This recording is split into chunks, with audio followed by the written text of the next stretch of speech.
Hello everyone, welcome to another episode of Ohomor Gaurav Gatha, the glorious history of Assam. In our last episode, we were discussing about the political instability in the Ahom kingdom, which started from 1673 AD with the death of Udayaditya Singha. আমি দেখিলোঁ যে উদয়াদিত্য সিংহৰ ভায়েক শুক্লাম্ফাই দেবেৰা হাজৰিকাৰ লগ লাগি পেলাই তেখেতৰ হত্যা কৰে আৰু উদয়াদিত্য সিংহৰ মৃত্যুৰ পাছত শুক্লাম্ফা ৰামধ্বজ সিংহ নামেৰে আহোমসকলৰ ৰজা হয় আৰু দেবেৰাক বৰফুকন হিচাপে নিয়োগ কৰে। ৰামধ্বজ সিংহৰ মৃত্যুৰ পাছত দেবেৰা হাতলৈ গোটেই পাৱাৰটো আহি যায়। ইনফেক্ট ৰামধ্বজ সিংহকো দেবেৰা বৰফুকনেই মৰুৱাই ষড়যন্ত্ৰ কৰি পেলায় আৰু তাৰ পিছত দেবেৰাই গোটেই পাৱাৰটো নিজৰ হাতলৈ লৈ আহে। যোন বিষয়াসকলে দেবেৰাৰ অপোজ কৰিছিলে বা দেবেৰাক ভাল নাপাইছিলে, দেবেৰাৰ এগেইনষ্টত আছিলে, এজনকৈ সকলোকে হয়তো এৰেষ্ট কৰে নহ'লে হত্যা কৰে দেবেৰাই। এনেকৈ দেবেৰাই নিজৰ মতে ৰাজধানীত শাসন চলোৱা আৰম্ভ কৰে। সেইখিনি সময়তে চুহুং নামৰ প্ৰিন্স এজনক আনি পেলাই তেখেতে ৰজা বনোৱায়। কিন্তু পিছত চুহুঙৰ লগতো দেবেৰাৰ মতানৈক্য হ'বলৈ আৰম্ভ কৰে। চুহুঙেও যেতিয়া দেবেৰাই এজনকৈ সকলোকে মাৰি পেলাই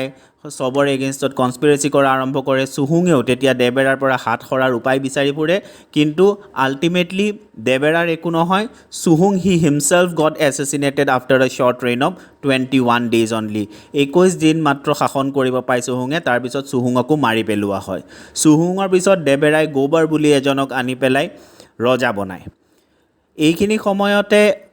আতন বুঢ়াগোহাঁই গুৱাহাটীত নিজৰ দুৰ্গ বনোৱাৰ কামত ব্যস্ত আছিলে। সেই কাম কমপ্লিট কৰি পেলাই তেখেতে যেতিয়া দেবেৰাৰ এই কাৰ্যকলাপৰ বিষয়ে শুনিব পাৰে, তেখেতে নিজৰ সৈন্য লৈ আহি পেলাই দেবেৰা বৰফুকনক হত্যা কৰে। দেবেৰা বৰফুকনক হত্যা কৰে, লগতে সেইখিনি সময়ত যোন ৰজা আছিল গোবৰ, তেখেতকো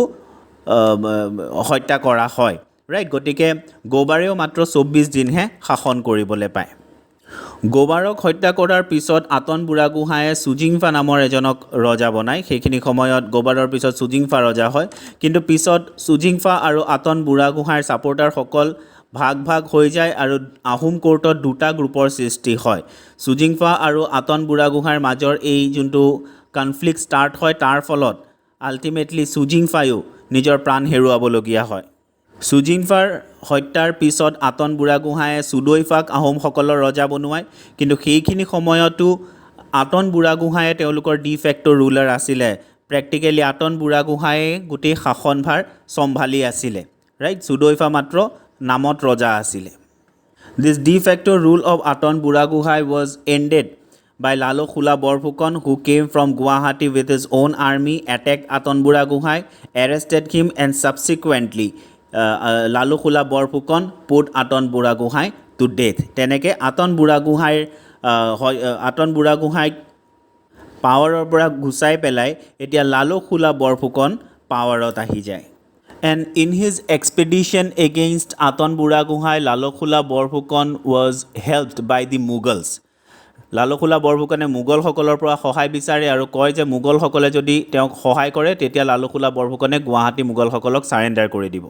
একৰ্ডিংলি মোগলসকলে they took possession of Guwahati in 1679 AD। 1679 ADত গুৱাহাটী পুনৰ মোগলসকলৰ হাতলৈ আহি যায় আৰু লালো খোলা বৰফুকনে মোগলসকলৰ সহায় লৈ পেলাই আতন বুঢ়াগোহাঁইক পৰাস্ত কৰি পেলাই ৰাজধানীত নিজৰ অধিপত্য স্থাপন কৰিবলৈ সক্ষম হয়। In today's episode, we will discuss more about Lalo Khula Borphukon. চুদৈফাৰ হত্যা কৰাৰ পিছত লালো খোলা বৰফুকনে এজন 14 বছৰীয়া ৰাজকুমাৰ চাৰুগোহাঁইক আনি পেলাই আহোমসকলৰ ৰজা বনায় in 1679. The prince, he assumed the Ahom name Sulikfa and the Hindu name Ratnodhoj Singha. কিন্তু অসমৰ ইতিহাসত তেওঁ ল'ৰা ৰজা নামেৰেহে বেছি জনাজাত। Right, he was better known as Lora Raja, the boy king. কাৰণ যেতিয়া ৰজা হৈছিলে তেতিয়া তেওঁৰ বয়স মাত্ৰ 14 বছৰ আছিলে। লাইক হিজ প্ৰিডিচেছাৰ্ছ, ল'ৰা ৰজাও কেৱল নামতহে ৰজা আছিলে। সেইখিনি সময়ত গোটেই পাৱাৰ লালো খোলা বৰফুকনৰ হাততেই আছিলে। And Lalo Khula Borphukon, to strengthen his position, gave his daughter in marriage to Lora Raja. Now, লালো খোলা gave a new orientation to the Ahom right of kingship by declaring that a prince having any physical deformity would not be eligible to sit on the throne. এটা নতুন নিয়ম উলিয়াই লালুকুলাই যে যাৰ কিবা some sort of any sort of physical deformity যদি থাকে, কাৰোবাৰ হাত নাই, কাৰোবাৰ ভৰি নাই, কোনোবা কণা, কোনোবা খুৰা, ইনফেক্ট কাৰোবাৰ গাত যদি কিহবাৰে খোচা দাগ এটাও যদি থাকে, সেই ৰাজকুমাৰজন বা সেই মানুহজন ৰজা হ'ব নোৱাৰিব, right? He will not be eligible to sit on the throne, এনেকুৱা এটা নিয়ম উলিয়াই লালুকুলাই। And in pursuance of this principle, he, under the orders of the king, is said to have killed or mutilated several hundred scions of the royal family. যোন ৰাজকুমাৰ বা যোন এনেকুৱা candidate আছিলে যাৰ তাত ৰয়েল ব্লাড আছিলে, ৰজা বংশৰ পৰা বিলং কৰিছিলে, সেই কেণ্ডিডেটবিলাকক বিচাৰি তেওঁলোকৰ আইদাৰ কাৰোবাৰ হাত কাটি দিলে, কাৰোবাৰ ভৰি কাটি দিলে, কাৰোবাক কণা কৰি দিলে, আৰু বহুতকতো মাৰিয়েই পেলাইছিলে। এনেকৈ বিচাৰি সেই যোনবিলাক ৰাজকুমাৰ আছিলে বা যোনবিলাক ৰজা বংশীয় যোনবিলাক এলিজিবল কেণ্ডিডেট আছিলে, সকলোকে ধৰি পেলাই তেওঁলোকক হয়তো মাৰি দিলে আৰু বহুতক ঘূণীয়া কৰি দিলে, ৰাইট? তো এইখিনি সময়ত, কাৰণ সেই নিয়মটো অলৰেডি বনাই দিছিলে যে কোনোবা যদি ঘূণীয়া হয়, কাৰোবাৰ যদি কিবা ফিজিকেল ডিফৰ্মিটি থাকে, তেওঁ ৰজা হ'ব নোৱাৰিব, ৰাইট? আৰু এনেকৈ লালুকুলাই under the orders of the king he killed or mutilated several hundred scions of the royal family, right? শ এনেকুৱা কেণ্ডিডেটক তেখেতে আইদাৰ ঘূণীয়া কৰি দিছিল, নহ'লে মাৰি পেলাইছিলে। লালুকুলা বৰফুকনৰ মেইন টাৰ্গেট আছিলে গদাপাণি, ছান অফ গোবৰ। যোন দেবেৰা বৰফুকনৰ সময়ত 24 দিনৰ কাৰণে ৰজা হৈছিলে, ৰাইট? সেই গোবৰৰ পুতেক গদাপাণিয়ে আছিলে লালুকুলা বৰফুকনৰ মেইন টাৰ্গেট, কাৰণ Gadapani he was very efficient, right? His claim was the strongest among all the claims. তেওঁৰে ৰজা হোৱাৰ যোগ্যতা আটাইতকৈ বেছি আছিলে, আৰু লালুকুলা বৰফুকনে সেইকাৰণে গদাপাণিকো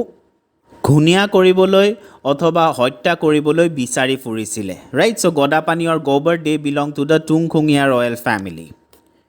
আৰু লালুকুলাৰ পৰা বাচিবৰ কাৰণে গদাপাণি সেইখিনি সময়ত ছদ্মবেগ ধৰি পেলাই বেলেগ জেগাত ঘূৰি ফুৰিছিলে, লুকাই ফুৰিছিলে, right? Gadapani was roaming about incognito and spies were sent out on foot to gather information. লালুকুলাই বিচাৰি ফুৰিছিলে, সৈন্য পঠাইছিলে,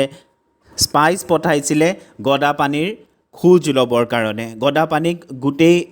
দেশতে বিচাৰি ফুৰা হৈছিলে, আৰু গদাপাণিক যেতিয়া বিচাৰি নাপালে, তেতিয়া গদাপাণিৰ প্ৰেগনেণ্ট ৱাইফ জয়মতীক তেওঁলোকে লৈ গ'ল এৰেষ্ট কৰি পেলাই। জয়মতীক আহোম কৰ্টলৈ লৈ গৈ পেলাই তেওঁক সোধপোছ কৰা হ'ল, গদাপাণিৰ বিষয়ে তেওঁক ইণ্টাৰগেট কৰা হ'ল, কিন্তু জয়মতীয়ে সেইখিনি সময়ত গদাপাণিৰ বিষয়ে কোনো ইনফৰ্মেশ্যন দিবৰ কাৰণে ৰাজি নহ'লে। She refuse to say anything about her husband's were about. তাৰপিছতে জয়মতীক যেতিয়া প্ৰথমতে ইণ্টাৰগেট কৰোঁতে যেতিয়া জয়মতীয়ে কোনো ইনফৰ্মেশ্যন নিদিলে বা তেওঁ নক'লে গদাপাণিৰ বিষয়ে, তেতিয়া তেওঁক জেৰেঙা পথাৰত লৈ গৈ পেলাই টৰ্চাৰ কৰা হ'ল। জয়মতীয়ে এই টৰ্চাৰ, এই অত্যাচাৰ তেওঁ সহি গ'ল। তেওঁৰ ওপৰত তেওঁক চমতাৰ কোব দিয়া হ'ল, গছত বান্ধি তেওঁক কোবোৱা হ'ল, আৰু এই অত্যাচাৰ সহ্য কৰি গ'ল। কিন্তু তথাপি তেওঁ নিজৰ গিৰিয়েকৰ বিষয়ে, গদাপাণিৰ বিষয়ে তেওঁ কোনো ধৰণৰ একো ইনফৰ্মেশ্যন লালুকুলা বৰফুকনক নিদিলে। জয়মতীয়ে 14 দিন ধৰি ফৰ 14 days জয়মতীয়ে এই অসহনীয় অত্যাচাৰ তেওঁ সহ্য কৰি থাকিল। And finally on 27th March 1680 Joymoti died at Jerenga পথাৰ, right? And this noble sacrifice of Joymoti for the cause of her husband and hence for her country is still held in great esteem by Assamese people. জয়মতীৰ এই ত্যাগৰ কাৰণে আজিও প্ৰত্যেকজন অসমীয়াই জয়মতীক শ্ৰদ্ধাৰে সোঁৱৰণ কৰে, ৰাইট আৰু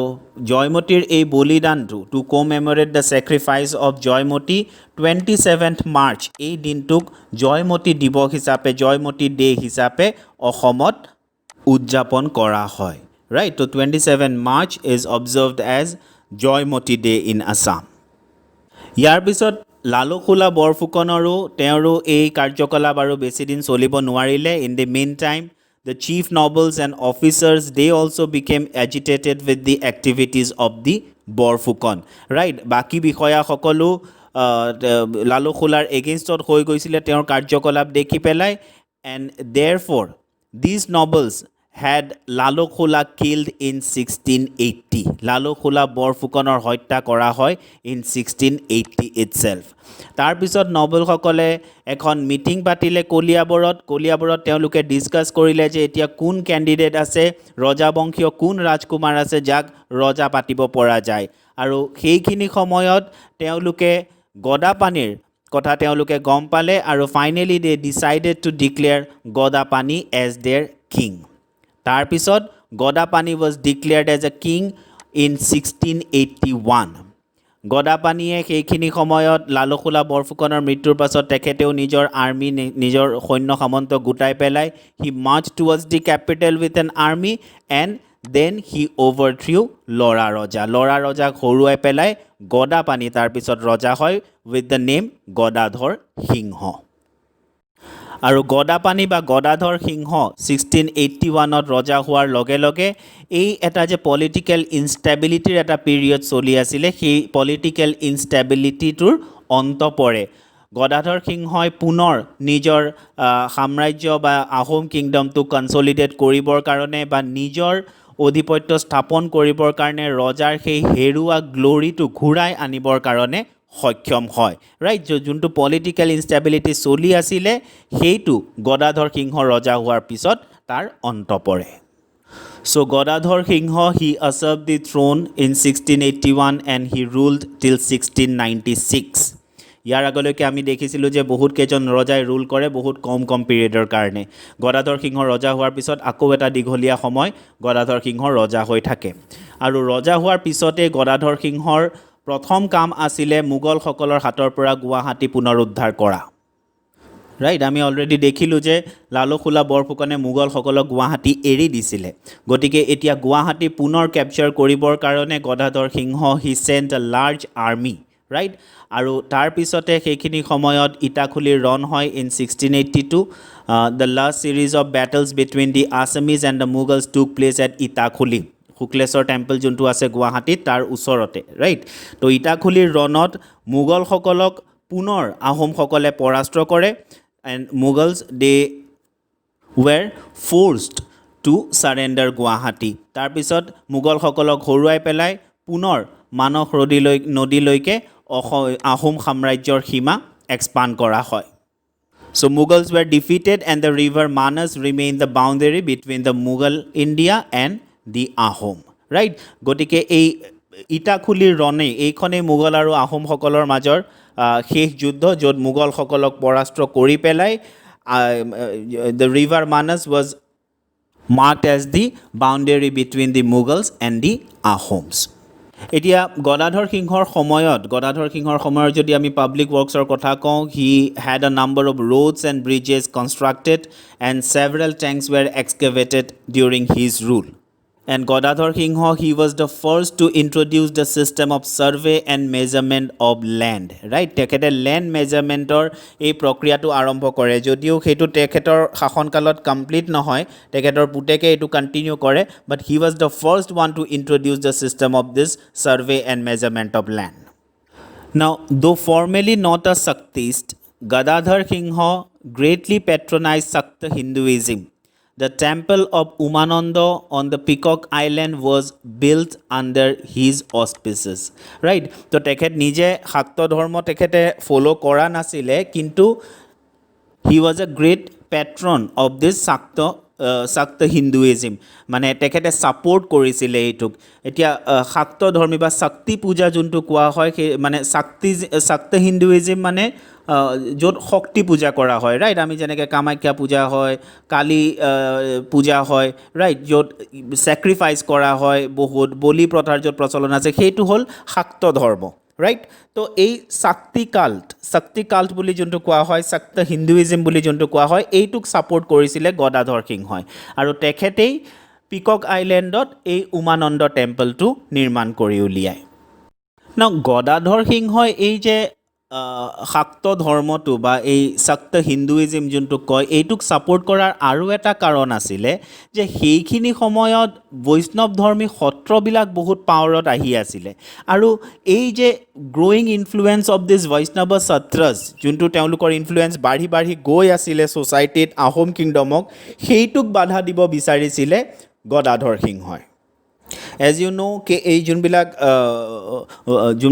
বৈষ্ণৱ সত্ৰজ যোনবিলাক আছিলে যোনবিলাক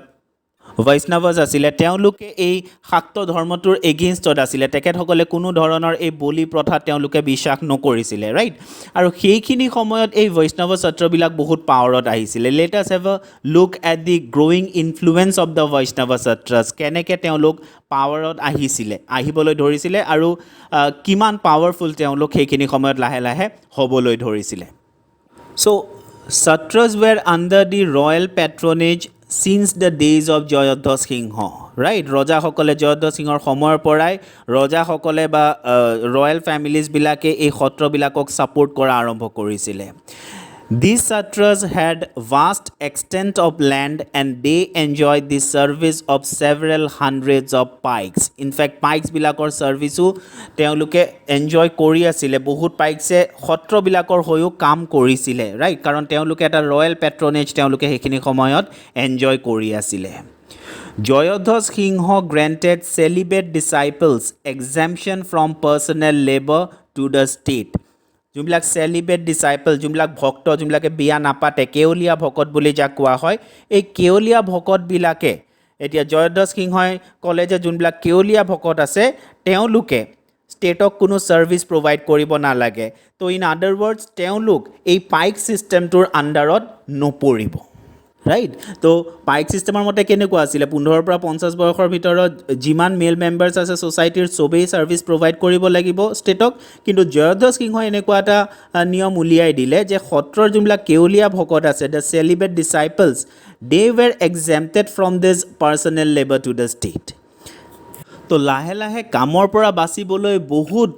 মানুহ গৈ পেলাই এই সত্ৰবিলাকত শৰণ লোৱা আৰম্ভ কৰিছিলে লাহে লাহে right and the number of their disciples increased so' greatly that offices of Phukan Hazarika Saikia Bora etcetera parallel to the pattern of the Ahom administrative setup were introduced right তো সিহঁতৰ মানে এটা এনেকুৱা হৈ গৈছিলে যে সিহঁতৰ ইমান শিষ্য আছে ইমান শৰণাৰ্থী আছে ইমান ডিচাইপলছ আছে যে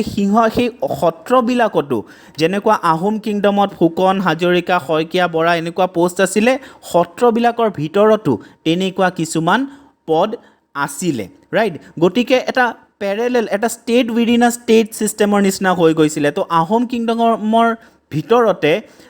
এজ ইফ এটা বেলেগ এটা ষ্টেট এই সত্ৰসকলৰ মাজত চলি আছিলে ৰাইট তো আহোমসকলৰ যিদৰে বেলেগ বেলেগ পদবী আছিলে পাইক ছিষ্টেমটো কণ্ট্ৰল কৰাৰ কাৰণে ঠিক সেইদৰে এই সত্ৰবিলাকতো ফুকন হাজৰিকা শইকীয়া বৰা তেনেকুৱা এটা ছিষ্টেম এটা তেনেকুৱা পোষ্টবিলাক ইণ্ট্ৰডিউচ কৰা হৈছিলে তো ইয়াৰ পৰা আমি গম পাওঁ যে সেইখিনি সময়ত এই সত্ৰবিলাক কিমান শক্তিশালী হৈ পৰিছিলে এণ্ড ইট ৱাজ আ threat to the power of the Ahom monarch right আহোমৰ ৰজাৰ কাৰণে এটা থ্ৰেট আছিলে যদি মানে দিছ সত্ৰজ দে ৱেৰ in a position to challenge the authority of the Ahom king because they have so many disciples right so a state within a state had grown up and some Vaishnava Satradhikas began to interfere even with purely political matter of the state right তেওঁলোকৰ আসলতে political মেটাৰ্ছত interfere কৰাৰ কোনো যুক্তি নাছিলে কিন্তু কিছুমান সত্ৰাধিকাৰে নিজকে ৰজাৰ সমান বুলিয়েই ভাবা আৰম্ভ কৰিলে আৰু তেওঁলোকে যোনবিলাক পিয়ৰলি পলিটিকেল মেটাৰ আছিলে ষ্টেটৰ তাতো ইণ্টাৰফেয়াৰ কৰা আৰম্ভ কৰিলে so' in a sense they started challenging the authority of the Ahom king right so' Gadadhar সিংহই এই সত্ৰবিলাকৰ বাঢ়ি অহা পাৱাৰটো বাঢ়ি অহা ইনফ্লুৱেঞ্চটো ৰোধ কৰিব বিচাৰিছিলে চ' তাৰ কাৰণে তেখেতে কিছুমান ষ্টেপ ল'লে Many satras were pillaged and their heads were either killed or banished to Namrup. বহুত সত্ৰাধিকাৰক হয়তো এৰেষ্ট কৰিলে নহয় তেওঁলোকক মাৰি পেলালে বহুতক The false Keolia Bhakots were forced to eat the flesh of swine, cows or fowls, robbed of their properties and compelled to do manual labor. এতিয়া ৰুলটো কেনেকুৱা কৰি দিছিলে জয়ধ্বজ সিংহই যে কেওলীয়া ভকতবিলাকে just celibate disciples they were not required to provide any service to the state right তো বহুত বিয়া পাতা বহুত মানুহেও নিজকে কেওলীয়া ভকত বুলি মিছাকে কৈছিলে মিছাকে ইন্ট্ৰোডিউস কৰিছিলে সেই কামৰ পৰা বাচিবৰ কাৰণে তো যেতিয়া এই ফলছ কেওলীয়া ভকতবিলাকক যোনে মিছাকে কৈছিলে যে সিহঁত চেলিবেট হয় সিহঁত কেওলীয়া ভকত হয় সেই ফলছ কেওলীয়া ভকতবিলাকক ধৰি পেলাই জোৰ জবৰদস্তি they were forced to eat the flesh of swine তেওঁলোকক গাহৰিৰ মাংস খুৱাই দিছিলে গৰুৰ মাংস খুৱাই দিছিলে তেওঁলোকৰ প্ৰপাৰ্টি গোটেই কাঢ়ি লৈছিলে and they were compelled to do manual labor right তো সত্ৰৰ মানুহবিলাকেতো মাছ মাংস নাখায় তো জোৰ জবৰদস্তি এই কেওলীয়া ভকতবিলাকক মাংস খুওৱা হৈছিলে Some of them were mutilated and the others were put to death and some were offered up as sacrifice to idols কিছুমানক তো বলিও দি দিয়া হৈছিলে right so গদাধৰ সিংহই এই বৈষ্ণৱবিলাকৰ এগেইনষ্টত এই একশ্যনটো লয় এই ষ্টেপটো এই মেজাৰ্ছ তেওঁ লোৱা আৰম্ভ কৰে to check the growing influence of the Vaishnava Satras বহুতক জোৰ জবৰদস্তি কামত লগোৱা হৈছিলে আৰু কোৱা হয় যে গদাধৰ সিংহৰ সময়তে এই কেওলীয়া ভকতবিলাকে যোনবিলাক ফলছ কেওলীয়া ভকত আছিলে দ্য কনভিক্টেড ভকতছ ডিচাইপলছ তেওঁলোকক দি পেলাই গদাধৰ সিংহৰ টাইমতে এটা ৰাস্তা বনোৱা হয় যোনটোক ধুদৰ আলি বুলি কোৱা হয় ৰাইট চ' এইখিনি সময়ত ইউ কেন চি কে সত্ৰবিলাকৰ মাজত আৰু আহোমৰ মাজত এই কনফ্লিক্টটো ষ্টাৰ্ট হয় ৰাইট এইখিনি সময়ত আহোম ৰজাই সত্ৰবিলাকৰ এগেইনষ্টত একশ্যন লোৱা আৰম্ভ কৰিছিলে right now Gadadhar Singha he died in 1696 and he was succeeded by his elder son Lai with the Ahom name Sukhrangfa and the Hindu name Rudra Singha right তো গদাধৰ সিংহৰ 1696ত মৃত্যু হয় আৰু তাৰ পিছত ৰজা হয় ৰুদ্ৰ সিংহৰ সময়তো আহোম কিংডমৰ বহুত উন্নতি সাধন হয় this period the rule of Rudra Singha can be said to be the climax of Ahom glory right তো আমি আমাৰ নেক্সট এপিসোডত ৰুদ্ৰ সিংহৰ বিষয়ে আলোচনা কৰিম ৰাইট আজিলৈ ইমানেই থেংক ইউ